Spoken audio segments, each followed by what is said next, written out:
Hello everyone and welcome. In today's video, I'm going to show you step by step how to create a call to action button. So what I'm going to do is I'm going to show you two ways. In this example, I'm using Divi because it makes the creation of these buttons very, very easy and you can really customize it. So this is our first example. This is a basic button. As you can see here, it has this arrow when you mouse over it, and then on the bottom here, this is where you can add a bit more text to this button. And also I've added this color on hover, and also as you can see, it's scaling as I'm hovering over it. So this is just a basic design, but you can take this to different levels. As I mentioned, I'm using Divi for this because it makes the creation of these buttons very, very easy. So if you don't have Divi yet, if you buy Divi using my affiliate link, I'll give you access to my Divi Blueprint course, which teaches you how to create professional looking websites using Divi. All right, so without wasting a lot of time, let's dive in and let me show you how to create these call to action buttons.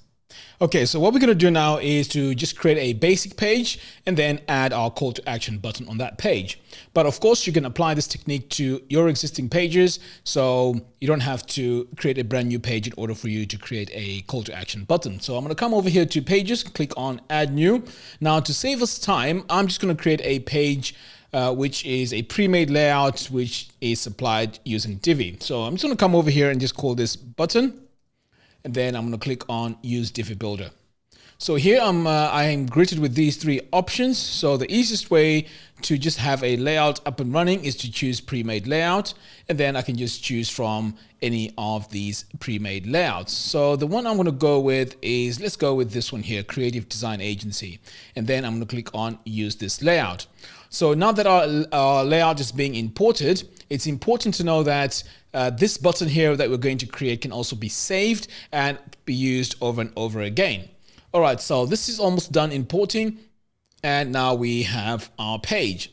So of course, this layout comes with its own default button, which is right here, but we want to add our own. So I'm just going to go ahead and delete this. Okay, so I'm going to show you two ways to create these buttons. So the first way is just by using a button module, which you can achieve by just clicking this plus button and searching for your button module. So I'm just going to search for it here, and there it is. I'm just going to click here. And then now we can go in and customize this. So let's say this text here is click here. You can change it to download now, like that. So that's how you can quickly just go in and change that text. Now, let's say you want to make further designs to this button. All you have to do is to come over here to design, click on button, and then activate use custom styles for button. So this option here allows you to go in and customize this button further.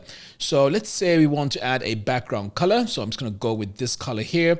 Now, as you can see, this color has been applied to the border and the text. But if you want to apply to the background, you want to make sure you have a light color here. For example, we can go with this color here for the text. And then for the background, you want to make sure you have a dark color. So now you can see the button really stands out. You can even make it darker by just choosing this option. So I'm pretty much happy with this. I'm going to go with this option here. Now, let's say you don't need to have a border width. You can either just drag this all the way down to 0, or you can just add a color that matches the border width just like that. Now, moving forward, let's say you want to change the button text or the font itself. You can just come over here to default, and then you can change this to whatever you want. So I really like using a font called Poppins, so I'm going to go ahead and select it. And as you can see, it has been easily applied. Now, let's say you want to have the text in all caps. You can just come over here to your button font style, change it to all caps. And if you want to make it even bold, you can come over here and choose bold. Now, we also have further customizations here. You can also add icons onto this if you want to. But of course, right now we just have this little arrow here to show that, this is a call to action button.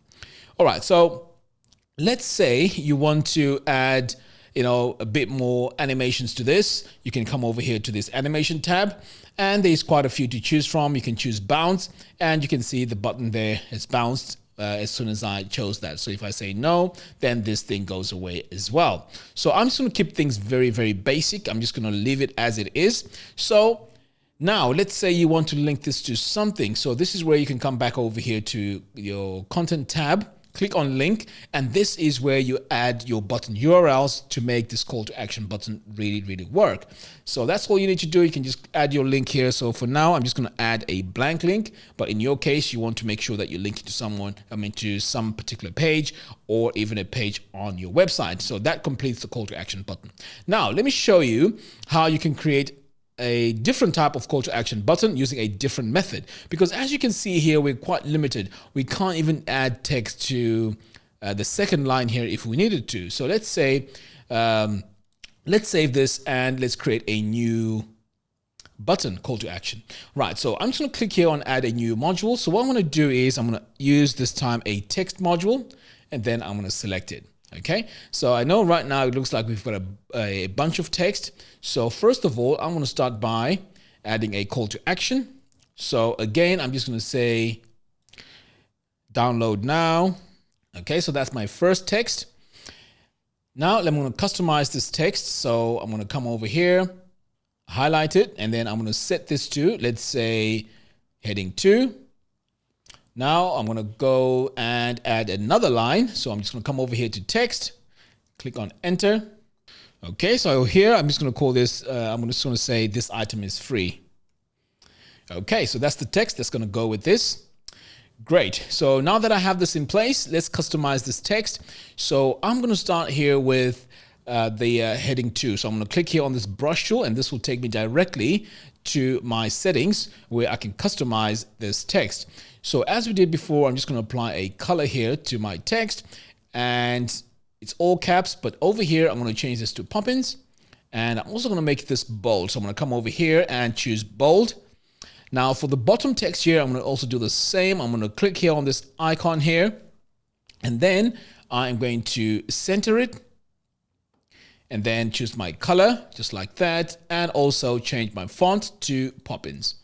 Right, so now that I have my font as Poppins, I have my my heading text here. So pretty much my design is almost complete. So all I have to do now is to come back over here to content, and then let's add a background to this. So the background color here is going to be, let's say, yeah, this color here. I think this would work okay. So I'm going to go with that. Now, here's the thing. As you can see, it's way too close to the button that we've just created here on the top.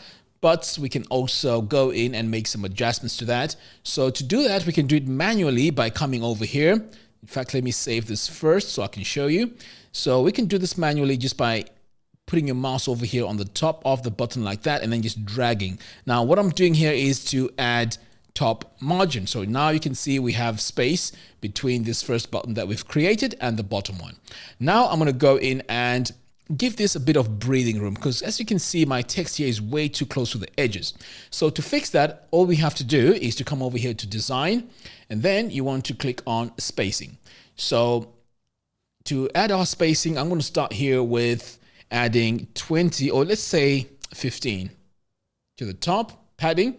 So I'll need to apply the same to the top and the bottom. So I'm going to click here on this chain. So now you can see we have equal padding here. So I can also further customize this by just dragging this maybe to about, say, 10. And I think this looks much better. Now, let's say we need to make further customizations to this. We can always come over here to, let's say, border, and we can add some rounded corners. So let's say we add 10. So as you can see, I've just added my rounded corners here to my button. If I need to add a different color here to the bottom, I can just click here on this tab, and then I can just add my color. Right, so right now it won't show because my border width is set to 0. But if I just add a little bit like that, you see that I've now started stylizing my button. So this is looking really cool. Really like that. So you can further customize this by also adding an animation to this. So let's say I come over here to animation. I can make it bounce just like that when the page loads up. But of course, I'm just going to leave that as it is. Now, let's say we want to add a hover effect, because right now it looks very bland. So to add our hover effect, we can add our hover to the color. So let's go back over here, click on background. So this is my main color here that we have in the background. So if I need to add a hover effect, I can just click on this arrow here for my hover action. So I'm going to click here on the hover tab, and now I can change my color. So let's make this slightly darker. Okay, so you can see here now that these are my two states. So when I hover on it, this is what happens. Okay, so that's great. Now I'm going to come back over here to design, and I would like to add a slightly different effect on this. So I'm going to come over here to transform, and I'm just going to click here again on this little arrow. Make sure I'm on the hover tab. So I'm just going to enlarge or just scale this slightly so we can just see a bit of action when someone hovers over this button. Okay, so I pretty much, I'm happy with this. And these rounded corners, to be honest, I don't think it's a bit too much. So I'm going to go back and just make them bring them slightly down to about, say, 3. And also this bottom thing here, I think I'll just get rid of it. So I'm going to click here and just drag it out there like that. Okay, so now that I've added that, I'm going to save this. And now it's time to test this. So I'm going to click here on publish.